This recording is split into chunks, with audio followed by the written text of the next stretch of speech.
Welcome to the Banker Lamp. Please enjoy the video. You start by verifying the domain is unlocked and you have the EPP or auth code. This is critical for transfers.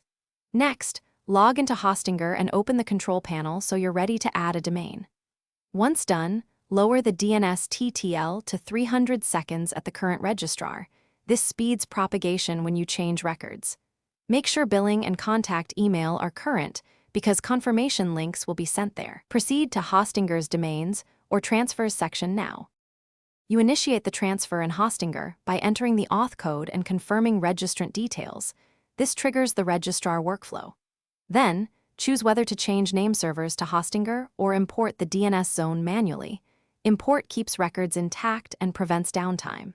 Make sure records point to your hosting IP, CNAME and MX records match mail setup, and TXT records include verification and SBF. Pay any transfer fee, and watch the dashboard for status and email confirmations. You complete the process by approving transfer emails sent to the domain contact and monitoring the Hostinger dashboard. Transfers typically finish in 5 to 7 days. Once transferred, verify your site loads, reissue or enable SSL in Hostinger's panel, and test email delivery.